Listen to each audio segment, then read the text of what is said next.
Olá, famílias do mundo todo. Esse aqui é o nosso Família Ming. Que delícia estar com vocês mais uma vez, hoje num dia tão especial, homenageando as culturas do mundo e uma mãe especial, a Mãe África, da onde o homem sai caminhando nessa diáspora original para povoar os 5 continentes. Hoje tenho a satisfação de estar aqui ao lado dessa psicóloga e ativista das causas das pessoas com deficiência, Teda Pellegrini. Que grande satisfação ter a sua presença aqui no Família Ming. Tudo bem, Teda? Tudo bem, Alessandro? E agradeço o convite. Me sinto lisonjeada com esse convite. Demais. Sinto no coração a satisfação desse convite e deixo um beijo gigante para um conjunto de pessoas que eu chamo de mãe. A gente fica até emocionado mesmo, porque, puxa vida, que privilégio, né? Poder estar perto, poder abraçar a mãe. Isso é demais.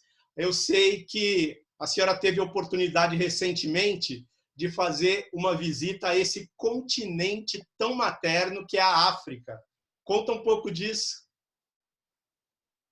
Na verdade, foi uma surpresa para todos nós. Era um sonho meu de visitar a África e o dia de realização desse sonho aconteceu.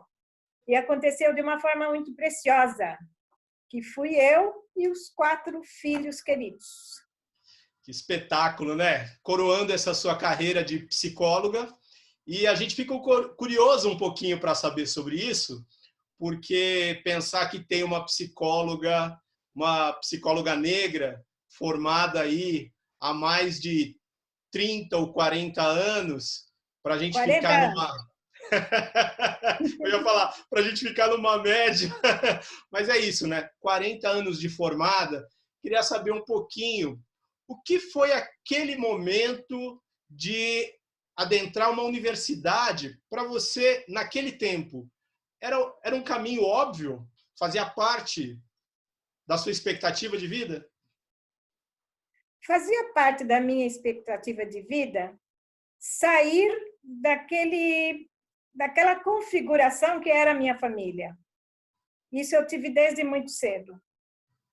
Sempre gostei de pessoas e chegar a ingressar na universidade quando a psicologia ainda não era oficialmente registrada aqui no Brasil, ela aconteceu de uma forma inédita. A gente está falando da Universidade de São Paulo? Sim. Muito bem. E havia outras pessoas formadas na sua família ou como é que era essa proveniência? Quer dizer, papai e mamãe tinham essa expectativa de ter TEDA na universidade? Era simples assim? Não era sonho, pelo menos dito, de ninguém. Mamãe sempre dizia que queria que eu fosse uma pessoa que soubesse tudo, como se tudo fosse possível a gente saber. Né? O sábio sabe muito bem disso, não é possível saber tudo. Mas eu consegui realizar, de certa forma, os sonhos da minha mãe. Né? Então, estudei piano e desde muito cedo eu gostava muito de gente.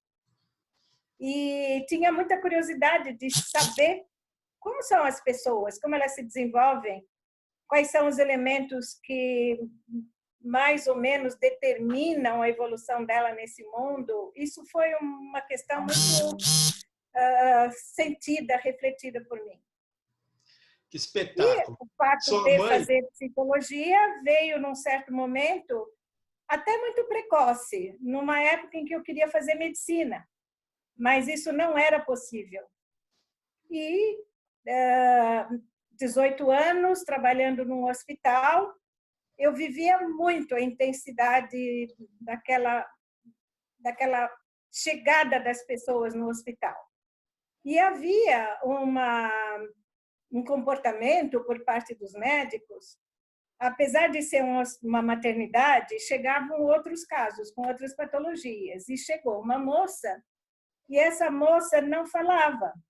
O diagnóstico inicial deles é histeria, que eu não sabia nem o que era isso na época, e ela ficou lá, jogada, modo de dizer, ficou lá meio que abandonada numa salinha, à espera que ela voltasse, porque ela não falava nada, não respondia nenhuma pergunta.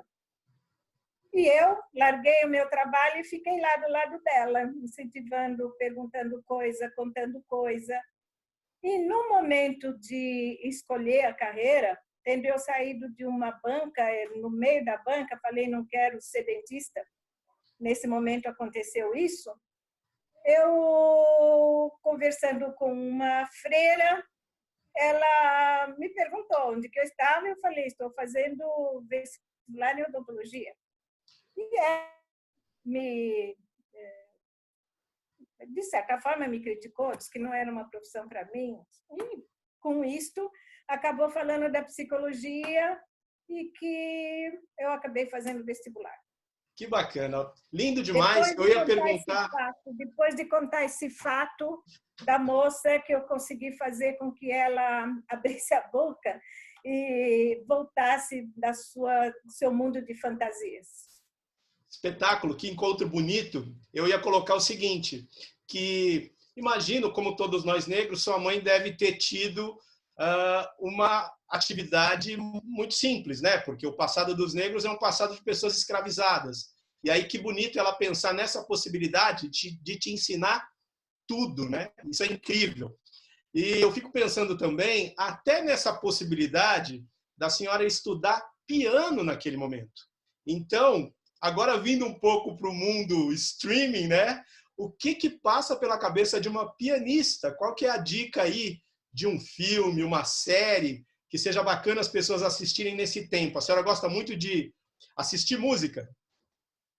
Gosto. Sempre fui fascinada por música, sempre fui fascinada por musicais que hoje, inclusive, estão muito em moda. Então, todos que acontecem aí no mundo do teatro, lá estou eu comprando meu ingresso.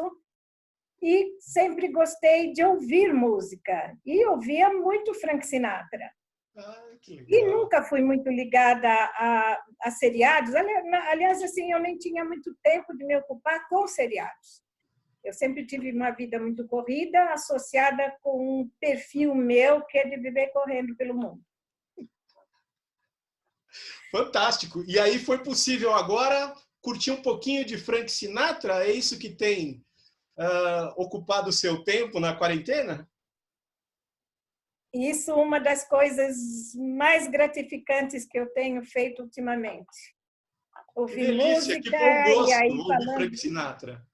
É o filme, sim, é a história dele. Na verdade, o Frank Sinatra não é um seriado, é um filme. Mas me surpreendeu. Como eu disse anteriormente, eu gosto muito de pessoas. Eu sempre gostei muito de ouvir depoimentos de pessoas, ouvir documentários, porque isso preenchia o meu perfil, de não ficar parada assistindo uma tela de TV. Ficava andando. Então, mais fácil era ouvir documentários ou shows na televisão que não exigia que eu ficasse parada. E Frank Sinatra foi uma surpresa minha de aí aliando assim o que eu já falei sobre gostar de pessoas. Então, eu gostava muito de saber da vida das pessoas, o que elas fizeram, o que elas passaram a fazer depois que alcançaram notoriedade, que se tornaram celebridade. Isso até hoje é algo que me satisfaz muito. Demais, demais. E assistir o filme de Frank Sinatra, que meio que de repente que eu nem sabia, me surpreendeu vê-lo ativo, cantando, atuando na política, vivendo relacionamentos amorosos, vivendo relacionamentos amigáveis, sociais, etc. E na companhia de outros cantores famosos também, e um negro especial, né? Ele também estava ali oferecendo seu apoio a essa causa. Exato, que essa é uma questão que eu já disse anteriormente que me surpreendeu, porque eu sempre vi o Frank Sinatra como cantor. E ele teve uma atuação política, principalmente em relação à raça negra, trazendo para perto dele as celebridades negras da época, que passaram a ter uma visibilidade muito maior por conta de estar ao lado dele. Bacana, e ele que história sempre mais na linda. defesa do negro. Sim. Que história mais linda. Misturando um pouco essas duas paixões de vida, a história cultural do povo negro, a música, tem alguma outra série que te chama atenção? Aliás, você tem assistido Família Ming? Recebeu alguma recomendação? Sim, recebi algumas recomendações, de fato, muito pertinentes com o meu modo de ser, com o meu momento. Uma delas foi Greenleaf. Good Goddard também é uma outra série. Greenleaf ainda não terminei de ouvir. Dr. Good Doctor. Good Doctor. Bom doutor. Eu já tinha, sim, Good Doctor eu já tinha assistido alguns capítulos na televisão, alguns, e nem na sequência. E ele me chamou muita atenção. Como eu já disse, repetindo, eu sempre gostei muito de pessoas. Sempre me preocupei com a evolução das pessoas. E por conta disso, sendo psicóloga, aliás, assim, eu disse 40 anos, mas não, eu acho que eu sou psicóloga há uns 55, 60 anos já. E 55, vamos dizer. E o começo da minha profissão era, para o psicólogo, era separando as pessoas.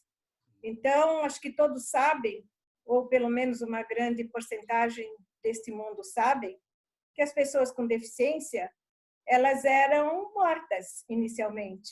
Depois, elas passaram a ser abandonadas e dando a responsabilidade para a natureza, que aqueles que sobrevivessem à ausência de carinho, à ausência de alimento, se eles sobrevivessem, eles tinham o direito de viver. Nesse direito de viver, ainda não estava incluída a inserção dessas pessoas no meio social. Mesmo da família, mas pelo menos as famílias atraíam ou deixavam essas crianças viver com eles, embora isoladas, muitas vezes fechadas num quarto, mas isso foi o começo. E na época que eu comecei a fazer psicologia...